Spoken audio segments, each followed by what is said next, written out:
What's up, everybody? It's T. I'm back. Welcome to another installment of Presenting Present T. Right now, I'm painting. It's one of my favorite ways to practice presence. Really, I got some music playing in the background. I got video on YouTube just for some visual activity and whatnot. But otherwise, I'll just be talking out loud while painting this. I got it started earlier. What I'm going for is I got this circle in the middle and I'm going to draw tangent lines all around it. Because in my introduction video, I talked about how one of the core messages I'm trying to explore is self-love, presence, love for the world and everything around us. And one way to practice presence, or in order to achieve those things, is to practice presence. And it takes practice. It takes work. We're not taught in school how to be present. We're not taught necessarily by anybody how to be present, or what it really means to be present, or what benefits there are from it. But it reminds me of like Bob Ross or like Steve Irwin or Mr. Rogers. These are people that were teaching presence. So in the spirit of Bob Ross, I will be practicing presence for myself by painting this picture and talking out loud to myself for other people's entertainment and for my own growth and learning and whatnot, to force myself to explore my own thoughts. So yeah, here we go. I've started painting it earlier. I painted over another painting that I did that actually had a sort of trial video I was making for this channel, and it was interesting. It was like random patterns and whatnot beneath like what ended up being sort of like lightning or kind of like volcanic lava flowing down a mountain. But it wasn't really turning out to be something I really cared to continue pursuing. And at any time I could start again and go that route. Like, I don't lose that idea just because I'm starting over right now. But it just wasn't really clicking with me the way I wanted it to. So I painted over, and I'm gonna paint something else instead. Saves money on canvases, saves a trip to Target, and I like to think of it as a practice of letting go as well, where I don't put so much value into anything that I do to where it's so important to lose it that it ruins anything for me. I guess, if that makes any sense.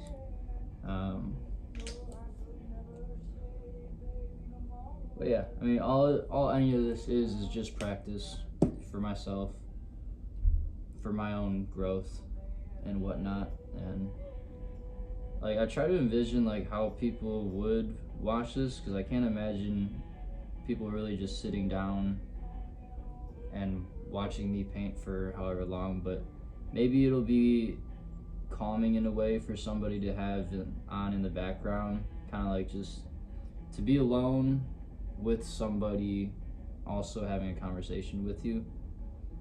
Because I feel like that's another big problem we have as a society, is our perception and our ideas of what being alone means. Like, I feel like a lot of people look at being alone as a bad thing, like it's lonely, right? And I think loneliness is a big fear in today's society, and for good reason. Like, it doesn't feel good to be lonely, but I think there's a difference between being alone and being lonely. I think to be lonely is to feel unseen and unheard and misunderstood, which I feel that way around people all the time.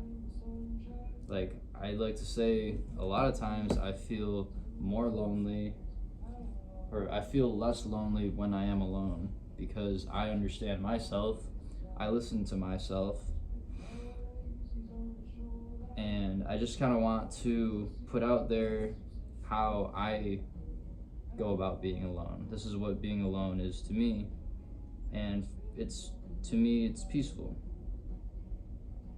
And so if there's anybody out there struggling with finding peace for themselves while being alone, maybe this is an opportunity where if you are alone or you feel lonely, you can use my voice as just some extra background noise.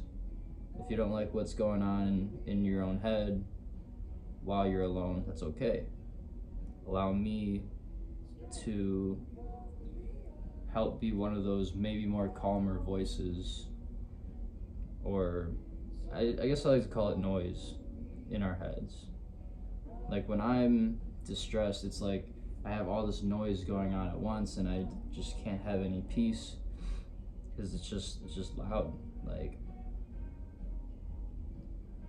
and there is a difference between saying that I'm speaking of like our own mental narrative. I don't mean like schizophrenia, voices in your head that aren't yours. It's my own voice or it's your own voice in your head, but they can say things, or you could be saying things that don't sound like you, and that can be scary.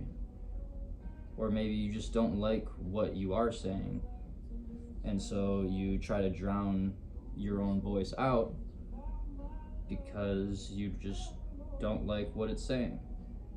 Unfortunately, that is your voice, and we don't like to be drowned out. We want to be heard. So again, this is one way I hear my own internal monologue, is by being present.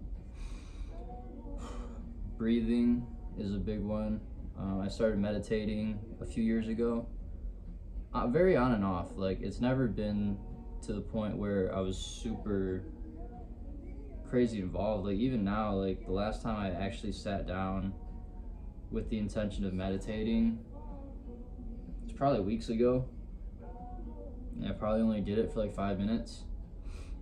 But the big reason I do it is to practice my breathing, or rather practice focusing on my breathing, because obviously we breathe without having to think about it, but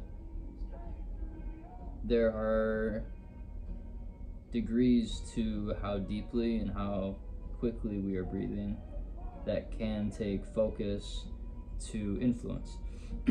And I think the important part about focusing on your breathing is, one, you can do a little experiment where, especially if you got an Apple Watch that tells you what your heart rate BPM is, if you breathe more slowly, if you breathe deep and slow, your heart rate decreases. You have a slower heart rate, which can be an important tool if you feel yourself getting very stressed out or anxious, or any sort of, any sort of internal discomfort can often be solved by slowing your heart rate down. And to slow your heart rate down, you can take medication. You can get, I'm sure they have, like Xanax or all these different drugs and pharmaceutical medications that they have to help you slow your heart rate, to calm you down and to alleviate that anxiety that you feel. But there's, of course, side effects to those things, and you, with anything else, are more likely to feel a dependency on those things to calm down. And if you're dependent on these things, and there comes a time where you don't have those things, then you kind of just feel like you're fucked. Like, you're just doomed to be anxious and stressed out or having a panic attack because you forget or don't realize that you already have the power within you to slow down your heart rate by breathing. There's I think Anger Management, the movie with Adam Sandler. They're famous for doing the to to calm down their temper. That's the thing for anger management, is to focus on your breathing. It slows down your heart rate, it slows down your thoughts. It lets the uncomfortable thoughts you're feeling become more clear, I think. At least in my own experience. And when those thoughts aren't quite as aggressive or abrasive, they're easier to listen to and they're easier to understand. And if you can understand the thoughts that are making you uncomfortable or anxious in a calm manner, then you can give it the attention without fear of being hurt by them. It's like having a conversation with somebody else. If you have somebody else sitting next to you and they're just freaking out on you over whatever stresses you out, if there's a lot of people that are very stressed out about the implications of AI in today's world, and that AI can take over, and that it's going to be the end of the world. And without getting into the actual details, they all make very good points. Like, their ideas are not they're not impossible, I guess is the best way to put it. But if you have somebody that's just freaking out on you about these things, then how are you able to have an actual conversation with them? You're either going to freak out with them, or you're going to walk away and try to ignore what they're telling you. And then in doing either of those things, there's no understanding happening. We're not actually learning about what we're trying to talk about. And that can be solved by taking a deep breath, being present, listening,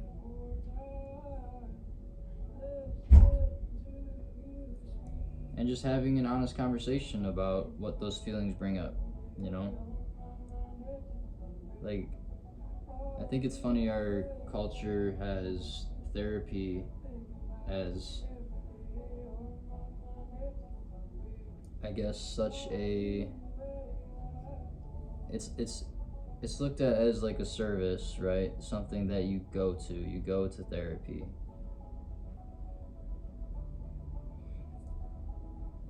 And obviously it's something monetized very easily, because we think of it as something that we can't do for ourselves. And I'm not saying therapy is bad or wrong by any means, but I think we underutilize our own ability to do for ourselves what therapy does for us. And I think the first step of accomplishing what therapy does for us by ourselves is breathing. Being present with where you are. Are these thoughts immediate to where I'm in immediate danger right now?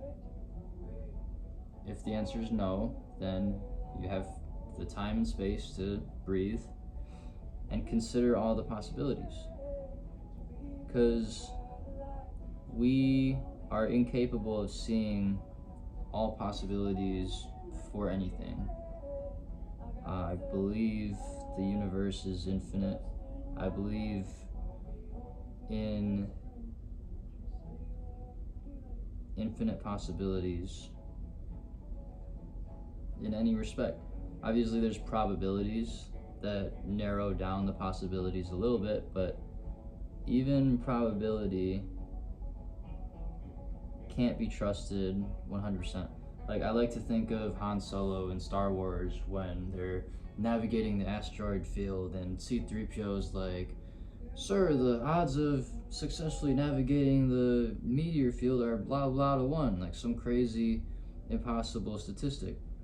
And Han's like, never tell me the odds. Because the odds are based on past, I think. Maybe. I don't know. I guess I don't know statistics that well. But I imagine statistics are influenced by past events. Well, maybe not. Because I guess they say, like, if you flip a coin 1,000 times and it lands on heads 1,000 times, the next time you flip it, the odds of tails is still 50-50. So maybe history doesn't necessarily influence odds. At least not in every context. But if there's something stressing you out, and it's the probability of what is stressing you out that you're worried about,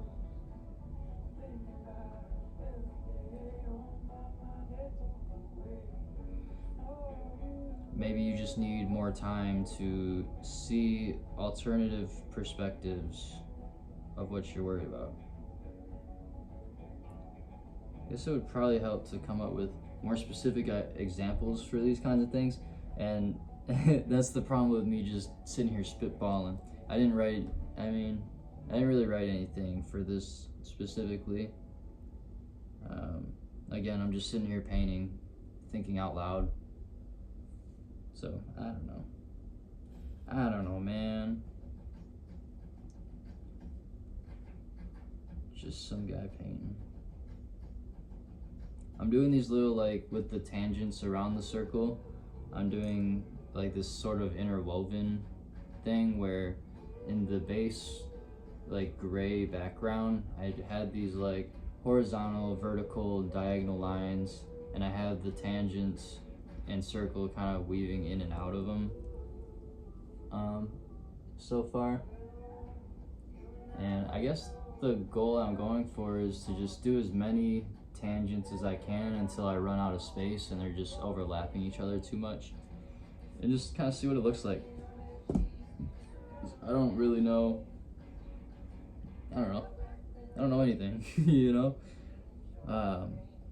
all I know is that I know nothing.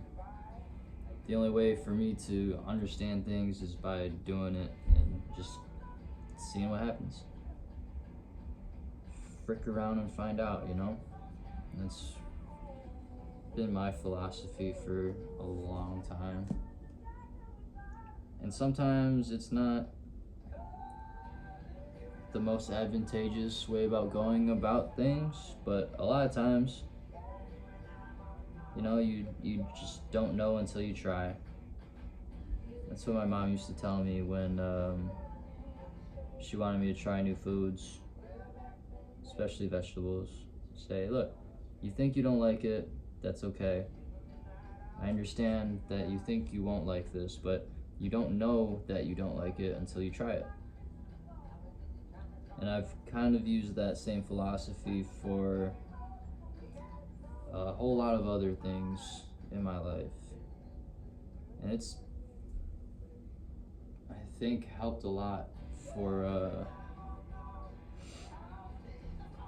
creating my own beliefs. You know, like, my beliefs are very much so based on my own experiences rather than just what other people tell me or what I blindly assume something will be like or what something is. Like, in order for me to understand what something is, I have to experience it. Otherwise, all I can do is speculate. Now, speculations can be accurate, you know? Like, I can have a hypothesis about what's gonna happen if I do something, and when I actually do it to find out how accurate that is, a lot of times I was really close, or I was completely right. But that doesn't mean I can just not do it at all and trust the speculation, because there's more than likely a part that I'm missing by not experiencing it for myself.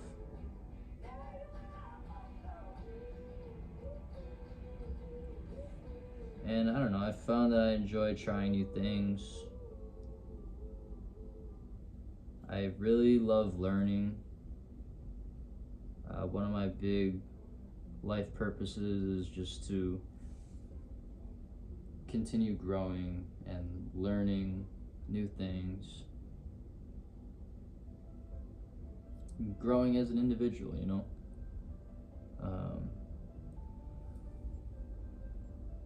That's something people talk about a lot, is what is the purpose of life?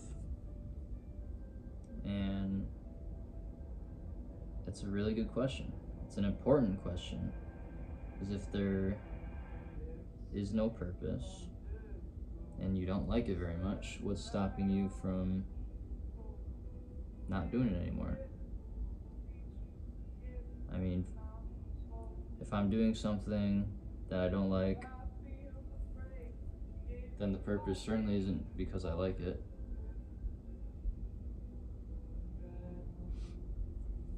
So what is the purpose? Well, I think one of the big problems is thinking there is only one purpose. I believe there is no inherent, there is no one or correct purpose. I think you choose what your purpose is for anything, including living, including life.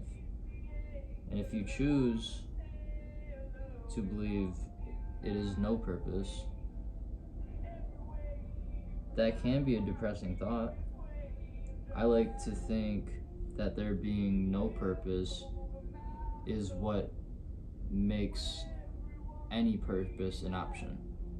So if I choose my purpose to be happy, then I can base what I do in my life around that purpose, and I do things that make me happy.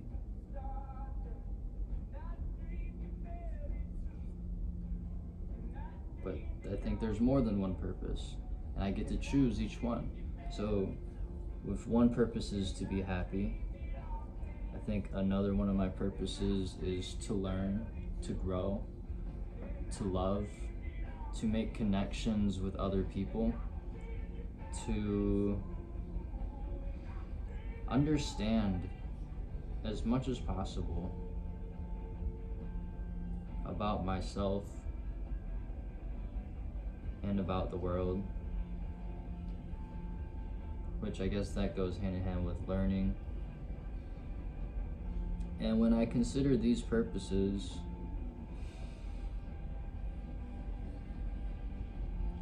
I guess it makes me feel fulfillment when I do things that are in accordance to those purposes. So like creating is another one of my purposes, to create. So right now, painting, whatever this is, it doesn't matter what I'm creating. To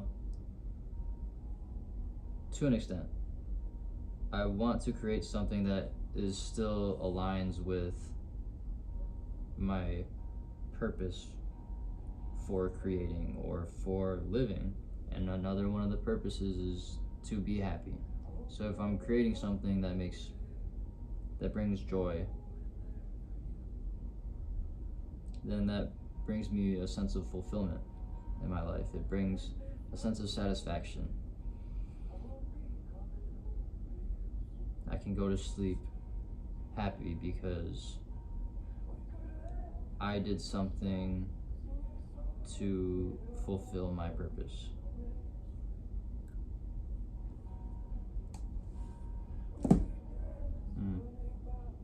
I get confused when I get to this part, because I did a little doodle like this in my notepad, and I have like all these tangents coming off of the circle,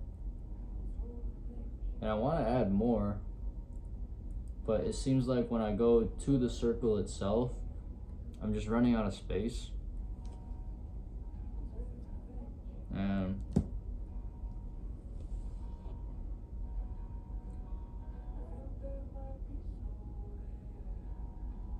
it's like to get this other angle. I guess I kind of see it now. I'm gonna try to like split where the X is at, like that. I'm trying to keep it geometric. Just makes it easier for me to visualize where to put the next one at. So I'm gonna go that route. Yep. I'm gonna try.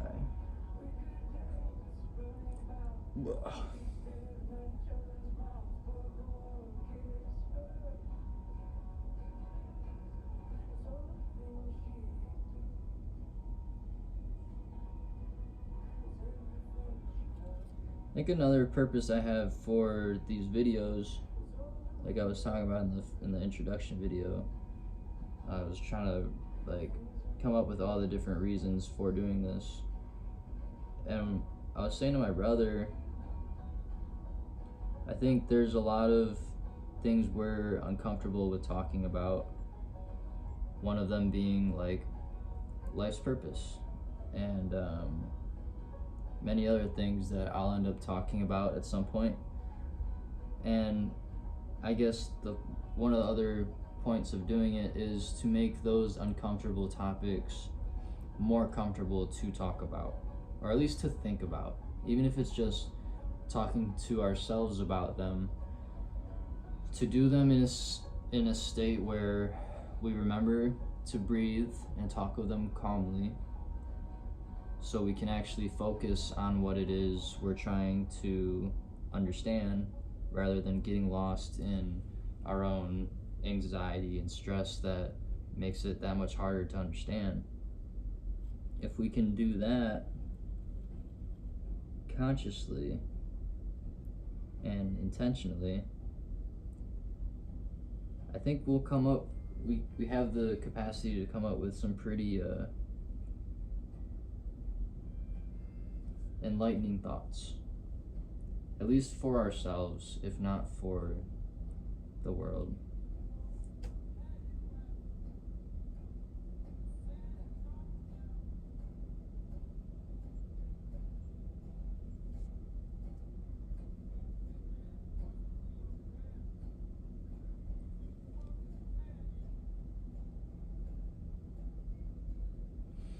So yeah, like when I'm talking about life's purpose and whatnot, and we talk about if there is no purpose, that's a stressful thing to talk about, or at least we're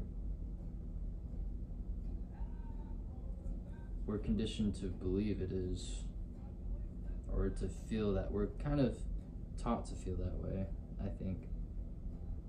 That's okay, because we have the ability at any time to change our thoughts and feelings about anything. We have that power over ourselves if we choose to exercise it. That is its own conversation. But I think there's a lot of value in exercising that power for ourselves.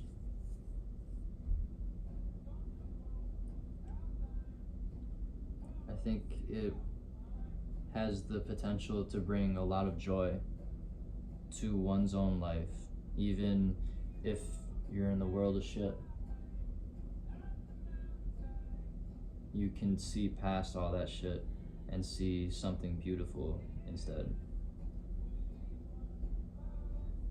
And that just kind of helps getting through any tough time that much easier. Or at least it gives you the hope, potentially, that it takes to get through whatever tough time you're in. I think hope is very, very essential to our growth, our survival, and our evolution consciously.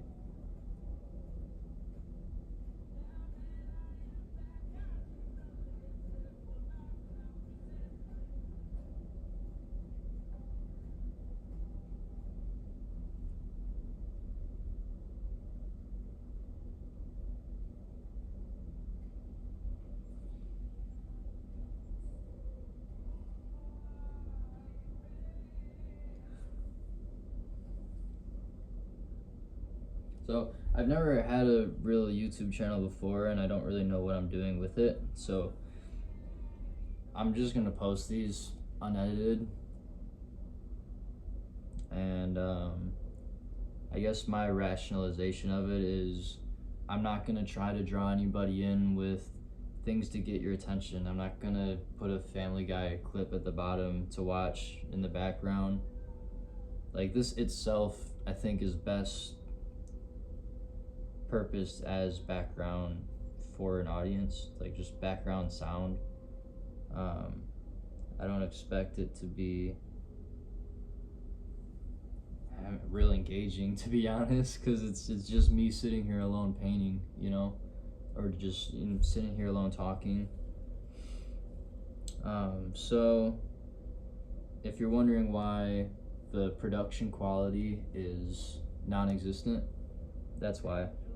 Maybe as time goes on, I'll see through my own videos like what I can improve on, and I'll make those adjustments. But if I sit here and I try to figure out all those things ahead of time so it's like perfect before I actually post anything, I'll never end up posting anything at all.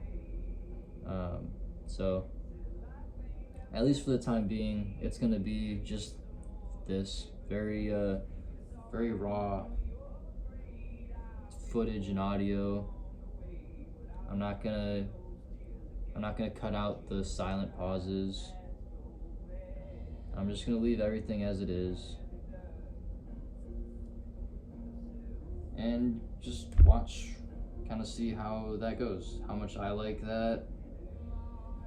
I'll have to, I don't know how much I'll like it until I try, you know? So yeah.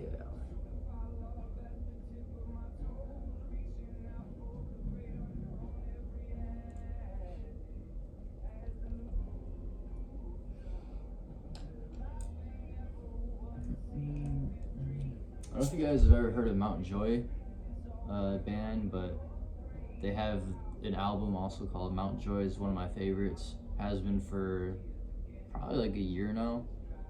I mean, obviously I listen to other things on top of that, but every time I come back to it and listen to the album all the way through, I just love it, man.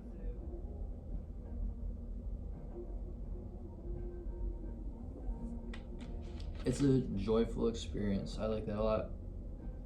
It brings a lot of peace to me personally. If you haven't checked them out, definitely give them a listen. That album Mount Joy is my favorite. Honestly, it's hard to find it. Choose any like favorite songs off of it because I like them all so much. Silver Lining, Mount Joy, Julia, Younger Days. I love that one. Astrovan. This one is great.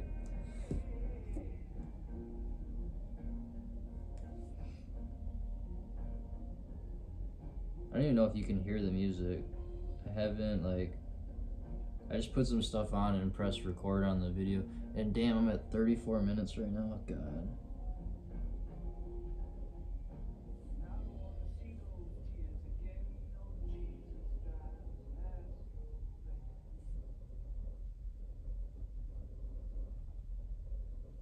I imagine that's going to be the most common thing I hear from anybody that does actually find this interesting is, dude, your videos are way too long. Like, I'm not going to sit here and watch you paint for 45 minutes. I don't blame you. I wouldn't either. But actually, that's not true. I will watch these back.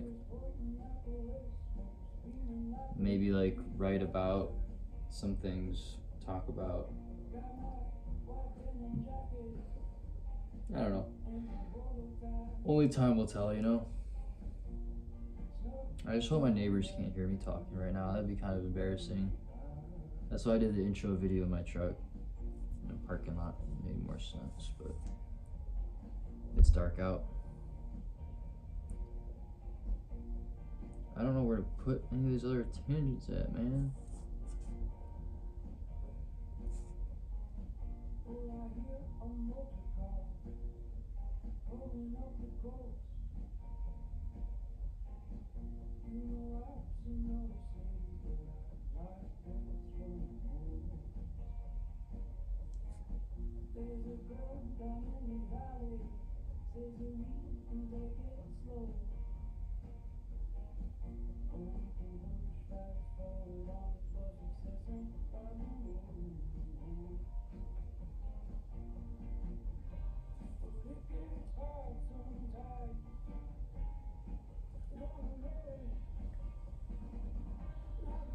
Hmm.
So I'm painting this like on the floor, obviously, but not just on the carpet because I don't want paint all over the carpet. I used to put like trash bags underneath the canvases and whatnot. But then I was like, I used to do that when I was sitting at the table too, and then at the table, I would put trash bags underneath the canvas. But like, it's a small, just apartment size kitchen table. Like, it's not real fancy.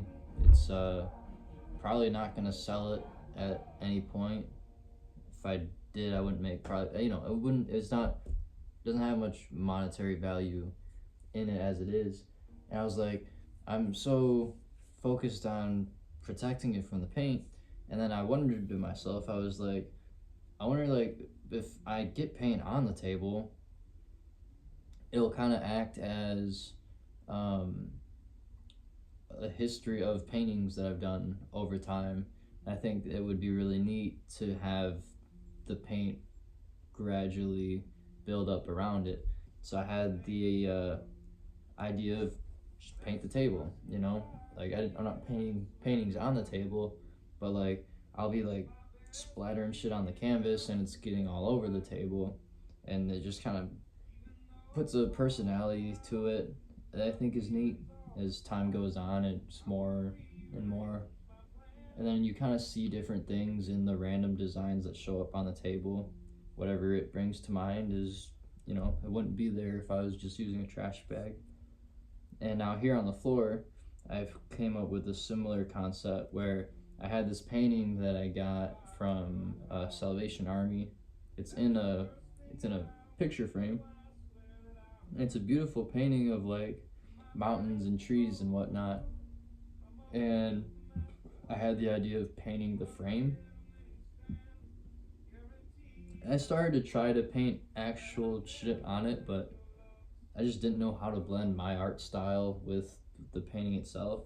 So now I'm just using it as I was using the table, where it's just gonna get covered with a bunch of shit. And then I think it would be neat at some point to then like scratch different designs out of the paint, so you see the actual painting beneath the scratched off paint. That would kind of like bleed through the cracks and whatnot. And again, I don't know how that'll look. It'll probably be stupid, and if it is, I can get a new picture frame and the original painting is still there, unharmed. It's still just as beautiful. But that was just a a new idea I had the other day, and now it's starting to gradually get covered up with black, white, blue, whatever. I'm interested to see how it turns out, which is funny to say since I'm the one doing it, but it's like I'm a part of the audience just as much as you are. I don't do the painting with too much, a whole lot of intention sometimes. I just kind of throw shit out there and see what it looks like, and then keep making adjustments as time goes on. That makes me happy. I enjoy doing things that way.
I'm losing track of where all the lines are at. Like, that's what it looks like right now. I kind of like that. That's kind of neat. Yeah, I don't know. I think I'm gonna leave that for how it is right now. Put an end to this video. It's already 40 minutes long, which is, I don't know how long I was expecting these to last, but that's probably long enough for this one. Yeah. I don't know. I don't know how to do the farewell and shit yet, but until next time, I guess. I love you. Be good. Take care. See you next time.